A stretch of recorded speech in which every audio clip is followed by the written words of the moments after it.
रहमानी साहब आप ये तो बता दीजिए, बाबरी मस्जिद का क्या मतलब है वहां पे?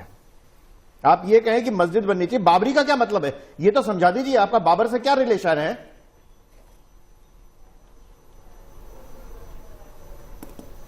देखिए, मेरा बाबर से कोई रिलेशन नहीं है। नहीं, आप ये बताइए ना। नहीं, आपका रिलेशन नहीं है तो बाबरी मस्जिद कहां से आ गई? वो वहां पर 26 साल पहले तो आप लोग इस बात को इसलिए नहीं समझ सकते कि आप लोग माइथोलॉजी में ज्यादा बिलीव करते हैं और रियलिटीज में कम बिलीव करते हैं। नहीं, माइथोलॉजी, मैं आपकी माइथोलॉजी, नहीं, एक सेकंड, अब मैं ट्रेन कर रहा हूं क्योंकि बात जा रही है गलत दिशा में। तस्लीम रहमानी साहब सुनिए मेरी बात। तस्लीम रहमानी साहब एक सेकंड रुक जाइए। माइथोलॉजी तो मैं आपको बता दूं कि इस बात पे हो रही है कि क्या इस मामले का चुनावी इस्तेमाल किया जा रहा है, ना कि इस बात पर कि किसी की आस्थाएं माइथोलॉजिकल है या नहीं है। आपकी आस्थाओं को लेकर अगर लोग सवाल उठाने लगेंगे तो बहुत से लोगों को फिर बुरा लग जाएगा, फिर फतवे जारी होने लगेंगे। खतरे में आ जाना चाहिए, खतरे में आ जाएगा। एक सेकंड, उसमें नहीं जाना चाहिए। अवस्थी जी की बात का जवाब दिया सर। आप बाबर से आप भगवान राम पे मत जाइए, फिर माइथोलॉजी पे आप जाएंगे तो फिर लोग आपसे भी पूछ देंगे उड़ने वाले घोड़े कौन से उसके हिस्सा है, कौन सा इतिहास है। इसलिए प्लीज इसको रोकते हैं, यहीं पर मुद्दे पर आते हैं। और मुद्दा यह है कि क्या इसका, ठीक है, वो मैं जवाब दे लूंगा। नहीं सर, मुझे आपसे जवाब नहीं चाहिए क्योंकि मैं उस पर जाना नहीं चाहता। आप लोगों को शायद सूट करता होगा कि इस पे बहस हो, लेकिन सवाल यह है कि क्या इस मुद्दे का राजनीतिक इस्तेमाल होना है? क्या मई अप्रैल का समय जो कहा जा रहा है वो इसलिए कहा जा रहा है आलोक मेहता की वही हो रहा है, उससे चुनाव प्रचार हो जाए और चुनाव में फायदा मिल जाए उससे? भले मंदिर बने ना बने, मंदिर के लिए माहौल बनता रहे बस। देखिए, इसमें कोई शक नहीं कि जो पिछले वर्षों में हमारी एक तो के न्यायिक प्रक्रिया में भी बड़ा समय लगता है, उसके बाद अभी जब कह दिया गया कि अदालत, पहले सरकार भी ये कहती रही, हर पार्टी कहती थी कि भाई अदालत का फैसला माना जाएगा। अब चूंकि सही है कि भारतीय जनता पार्टी ने चुनाव में वायदा किया था, लोग उनके लिए कई और मुद्दे तो हैं ही, किसानों से लेकर के और जीएसटी और सारे मुद्दे, लेकिन उसके साथ एक राम मंदिर भी एक बड़ा मुद्दा हमेशा बीजेपी का रहा है। ये प्रेशर बनाने के एक बात मुझे लगती है कि देखिए, चाहे मंदिर बनाने का काम शुरू न हो, एक ऐसी स्टेज पर यह कह दिया जाए कि साहब देखिए बहुमत दिलाइए, तो उसके बाद चूंकि अभी राज्यसभा में बहुमत नहीं है, विधानसभाओं में भी कुछ कम हो गया, जैसे मध्य प्रदेश वगैरह में, जैसे आपको छत्तीसगढ़ में, तो यदि वहां से राज्यसभा के सदस्य होंगे तभी तो आप पास कर पाएंगे दोनों सदनों से। तो कानून लाइए, अध्यादेश लाइए, ऐसा कह करके बहुमत लाने में सहायता मिल सके, ये भी एक बताया गया है कि आपको यदि बहुमत लाना है तो कोई पहल तो दिखानी पड़ेगी ना, कि भाई हम इसके बाद यदि बहुमत दे देंगे पूरे संविधान सभाओं में और संसद में, दोनों सदनों में, तब जाकर के हम इसे मंदिर बना पाएंगे।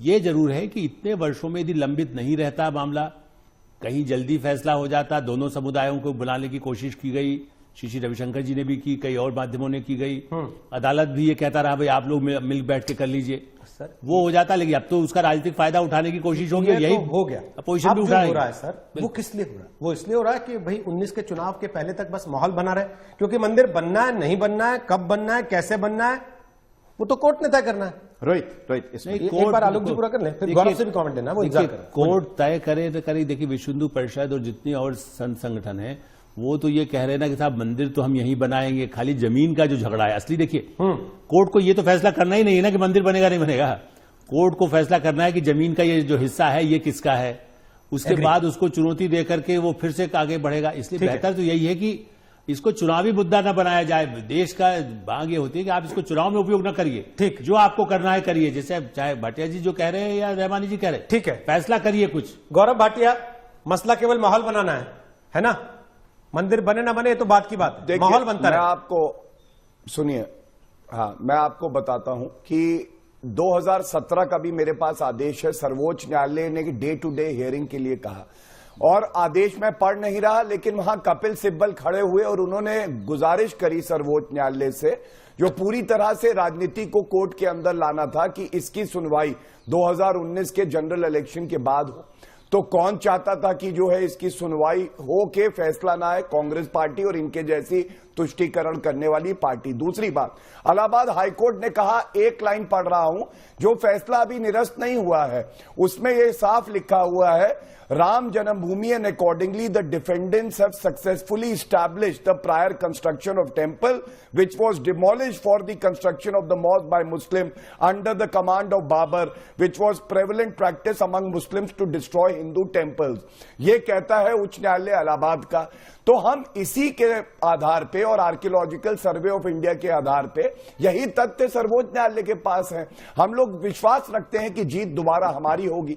और आप बताइए रोहित जी, अध्यादेश की बात हुई, दबाव बनाया गया, लेकिन क्या मोदी जी की सरकार ने नहीं दिखाया कि कैसे जिम्मेदारी से अपने कर्तव्य का निर्वाह करे? बिल्कुल दिखाया। हमें पूरा विश्वास है सर्वोच्च न्यायालय जनवरी में डे टू डे हियरिंग करेगा और अदरवाइज और भी विकल्प है संवैधानिक। भाटिया जी आप वकील हैं, कोई वकील कभी अपने क्लाइंट को यह कहता है क्या कि मैं केस हार रहा हूं या तुम हार जाओगे?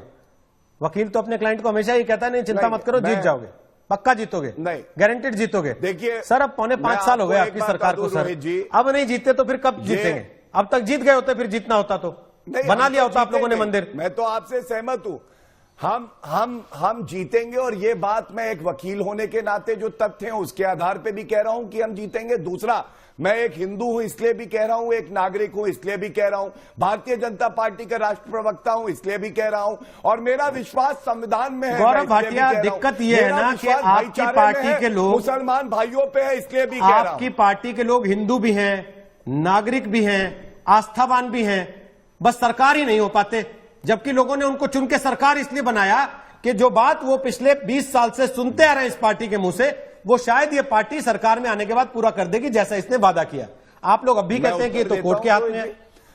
नहीं रोहित जी, एक बात बताइए, हम लोग कांग्रेस की तरह नहीं है कि सर्वोच्च न्यायालय पे टिप्पणी करें, गलत बयानी करें, उनके फैसले का सम्मान ना करें। जब उच्च न्यायालय में हम जीते हैं और हमें विश्वास है सर्वोच्च न्यायालय में भी जीतेंगे, तो हम इंतजार करना चाहते हैं। जनवरी आएगी, जो हमारे पास विधिक विकल्प है उसका हम लोग इस्तेमाल करेंगे और संवैधानिक दायरे में, मैं दोबारा कह रहा हूं, भारतीय जनता पार्टी ने हमेशा कहा है संवैधानिक दायरे में रह के भव्य राम मंदिर का निर्माण जल्द से जल्द होगा। और ये मामला उच्च न्यायालय और सर्वोच्च न्यायालय में 20 साल में लंबित क्या नहीं रहा? ठीक है, क्या आप चाहते हैं कि मामला लंबित हो और उसके बावजूद हम कानून को तार-तार कर दें, संवैधानिक संस्थाओं को तार-तार कर दें जैसे कांग्रेस करती थी? सर उस दिन बड़ा संविधान का सम्मान हुआ था जिस दिन ढांचा गिर गया था। अगर आप संविधान की दुहाई देंगे तो फिर उस दिन को याद रखते हुए दिया कीजिए। पहली बात, स्वामी दीपांकर यहां पर आ गए हमारे साथ, जरा उनका एक कमेंट ले लेता हूं। एक मिनट, उस दिन क्या बड़ा सम्मान हुआ था पूरे देश का? सर आपके नेता सब खड़े होकर भाषण दे रहे थे कि नहीं दे रहे थे वहां पर? मस्जिद बना दी थी, हाँ या ना? राम मंदिर को आपके सारे नेता भाषण दे रहे थे कि नहीं वहां पर उस दिन? हाँ या ना? सारे बड़े नेता वहां पर थे कि नहीं थे? एक मिनट, फैसला आ गया है उस पर? सर मैंने नहीं कहा कि उन्होंने तोड़ दिया, वो थे कि नहीं थे। आप इस बात से भी नकार सकते हैं कि वो नहीं थे वहां पर। बात करेंगे रोहित जी। गौरव भाटिया, अभी कोई आरोपी उसमें, क्या कोई आरोपी को सजा हुई? गौरव भाटिया, मैंने तो कहा ही नहीं कि वो आरोपी हैं, मैंने तो कहा ही नहीं कि उनको सजा देनी चाहिए, मैंने तो कहा ही नहीं कि वो धक्का दे रहे थे, मैंने कहा वो वहां थे या नहीं थे। इस पे भी आप हाँ या ना पे कोर्ट का इंतजार करना चाहते हैं तो फिर तो ठीक है सर, कर लीजिए इंतजार। स्वामी दीपांकर यहां पर आ गए। कहूंगा कि जब फैसला आए और अगर कोई आरोप सिद्ध हो जाए तब आप ये ठीक है सर, अभी तो मैंने कोई आरोप लगाया ही नहीं था, आप उसी में तिलमिला गए हैं, थोड़ा सा रुक जाइए। उसके लिए अगर भाजपा के नेता थे तो हमें इस पे शर्म कोई नहीं आती। सर ठीक है, कोई बात नहीं। स्वामी दीपांकर यहां पर आ गए हैं। स्वामी दीपांकर, गौरव भाटिया जो बातें कह रहे हैं उसके बाद आपको यह यकीन होता है इन पर कि भाई जो समय बचा है उसमें मंदिर बनाने का रास्ता खोल देंगे कोई? क्योंकि वो तो अभी भी वकील की तरह कह रहे हैं जो क्लाइंट को कभी ये नहीं कहता कि तुम केस हार जाओगे, हमेशा ये कहता है कि नहीं अपन जीत रहे हैं, पक्का जीत रहे हैं, अभी नहीं तो कल जीत जाएंगे, नहीं तो अगली सुनवाई में जीत जाएंगे। मेरे मुंह में शब्द डाल नहीं सर, आपने एक बार भी कहा हो कि नहीं हम नहीं जीतेंगे, आपने यही तो कहा। मैं तो पॉजिटिव बात कर रहा हूं सर आपके लिए, आप बुरा क्यों मान रहे हैं उस पर? मैं तो आर्कियोलॉजिकल सर्वे ऑफ इंडिया और उच्च न्यायालय का जो जजमेंट है उसके आधार पर विश्वास रखता हूं। मेरा जो अपना अनुभव है वकालत में कि ये मुकदमा जो हिंदू समाज है वो जीते।